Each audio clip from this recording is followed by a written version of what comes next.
ce jour spécial, j'ai l'honneur de prononcer devant vous ce mot de remerciement suite à la formation que nous avons reçue en tant qu'apprenants de l'auto-école Royal Service.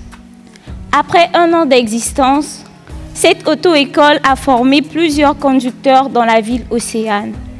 Au nom de tous ces apprenants, je tiens à remercier d'abord le PDG du groupe Royal Service d'avoir mis en place un cadre agréable pour la formation automobile.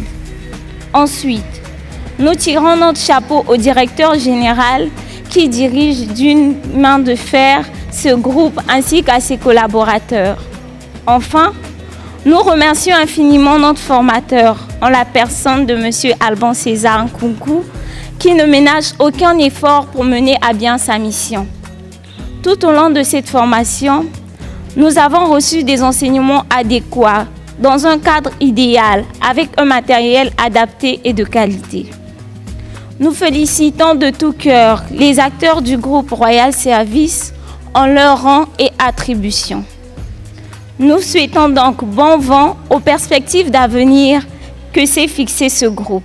Vous aussi, vous avez entendu parler de Royal. Certains ont côtoyé les structures de Royal. Certains, c'est pour la première fois. La vision de Royal, c'est simplement montrer à nos concitoyens que, en tant que Congolais, nous pouvons également proposer des services que nos amis venus d'ailleurs ont l'habitude de nous présenter. Et à des prix qui vont avec la réalité du Congolais moyen. La preuve, nous avons choisi un espace appelé communément quartier populaire pour nous implanter. Sinon, on serait implanté au centre-ville. Mais nous avons décidé d'être ici à cette de Dani pour donner corps à l'idée que nous avions en amont. C'est-à-dire proposer ces services aux Congolais moyens qui disposent des moyens roulants, mais avec un matériel, on va dire, issu donc de la technologie, de la toute nouvelle technologie, et avec un personnel qui puisse satisfaire au moyen de ses compétences. La performance des huiles actuelles, une technologie des années 2000. C'est ça que nous vous présentons. Et Royal, nous avons toute une gamme qui commence par les liquides de refroidissement, les liquides de frein, jusqu'aux huiles moteurs. Et nous avons importé des huiles pour l'industrie, qui sont des huiles hydrauliques qu'on utilise dans le vérin pour des gros camions, que vous savez, des tractopelles, vous savez, des bennes. On utilise des lubrifiants hydrauliques qui sont industriels, qu'on utilise dans les crémailleurs. Mais une fois que vous prenez le risque de dépasser largement le délai de la vidange, à ce moment-là, vous risquerez de dépenser plus d'argent parce que si vous coulez votre moteur, vous serez obligé d'aller acheter un autre moteur qui ne coûte pas le prix de la vidange. Voilà pourquoi j'insiste aux automobilistes de veiller à la vidange de leur moteur parce que l'huile joue un rôle très capital. Nous, moniteurs d'auto-école, nous avons la lourde responsabilité de former, de recycler. Et les agents de la voie publique ont la lourde responsabilité de veiller aux automobilistes afin de les faire respecter le code de la route. Et quand un automobiliste n'arrive pas à respecter le code, l'agent a le plein droit de faire son travail. La vitesse, le conducteur doit tenir compte, ou son allure, ou sa vitesse doit tenir compte de l'état de la route, ou peut-être des endroits où il se trouve. Parce que je vois souvent des chauffeurs étant au marché, mais ils roulent à vive allure. Est-ce que, parce qu'on est au marché, on est censé rouler à vive allure parce que la route elle est ouverte, voilà, elle est libre? De façon générale, celui qui conduit ne boit pas. Mais sauf que le taux que je peux vous dire qui est autorisé à 0,5 grammes par litre de sang, c'est un taux qui est légal. Mais quand vous prenez 0,5 grammes par litre de sang, équivaut peut-être à une cuillère à soupe, sinon que 2 cuillères que vous prenez. Donc vous imaginez pour un consommateur de la boisson alcoolisée qu'ils prennent 2 cuillères à soupe comme si c'était un sirop, ça ne passe pas. Si vous prenez 2 cuillères, je vous assure que vous pouvez conduire.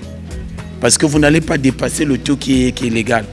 Sauf que le consommateur d'alcool, lui, il ne prend pas les cuillères, mais il prend les bouteilles. Voilà pourquoi on dit que celui qui conduit ne boit pas.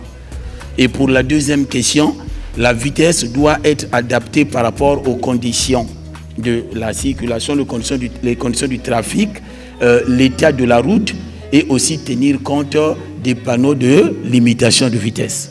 Donc que vous soyez au marché, que vous soyez en ville ou en agglomération ou hors agglomération, vous avez tout le long de la route, en temps normal, des panneaux qui vous annoncent la vitesse réglementaire que vous devez utiliser pour votre conduite propre. Et en dehors des panneaux, vous avez ce qu'on appelle l'état de la route aussi. Par rapport, si vous circulez sur une route qui est bourrée de nids de poules, vous n'allez pas quand même rouler à 50 km/h, sinon c'est pour abîmer votre véhicule. Donc vous avez le droit d'ajuster ou d'adapter une vitesse par rapport aux difficultés, tout en dépendant aux panneaux qui nous renseignent sur la limitation de vitesse. Je ne veux pas aller plus loin parce que les panneaux de signalisation, il y en a plusieurs. Mais le panneau stop, j'insiste, il n'est pas compliqué. Il suffit de marquer un arrêt. Juste après ce panneau, vous avez respecté. Et quand je parle de l'immobilisation du véhicule, il s'agit d'annuler le mouvement. Ça veut dire que les 4 roues ne bougent plus. C'est là où nous allons parler d'un arrêt. La preuve, nous avons choisi un espace appelé communément quartier populaire pour nous implanter. Sinon, on serait implanté au centre-ville.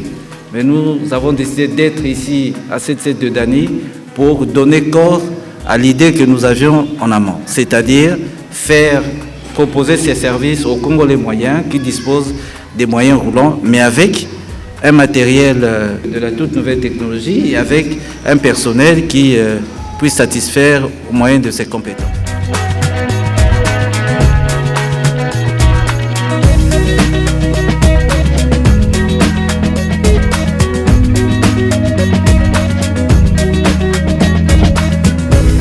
Nous pensons avoir mis à la disposition des apprenants tout le matériel nécessaire.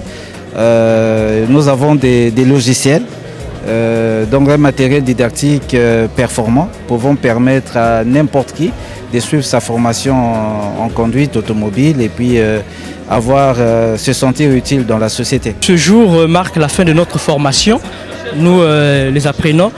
Et donc durant des mois, nous avons appris de nouvelles choses.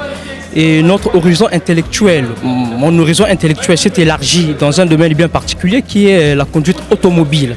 Donc je ne peux qu'être heureux parce que d'ici peu, c'est pour aller en circulation, hein, parce que j'ai appris, voyez-vous, et c'est avec principe, c'est pour le faire avec principe tout en respectant le code de la route. Voilà. En tout cas, chapeau au PDG, au DG. Merci infiniment à Maître Alban qui est notre moniteur. En tout cas, la tentation est grande de dire que c'est un génie. Son talent est inouï. Il a su mettre en notre disposition ses années d'expérience et son savoir-faire. Ces apprenants qui sont en train de suivre leur formation dans les normes, en me faisant confiance. Donc, il veut dire que moi, de mon côté, je sais de me comporter en tant que père. Voilà, parce que le formateur, c'est un père. Donc, il veut dire que j'essaie de fournir des efforts. L'idéal, c'est de les amener au niveau là où ils seront indépendants dans la conduite automobile. Et pas n'importe laquelle, mais une conduite qui est juste et puis normale, qui ne va pas peut-être faire sujet de multiplier les accidents sur la voie publique. Pour les jeunes qui viennent de sortir, hier j'étais déjà pour parler avec eux. Ils ont reçu leurs conseils.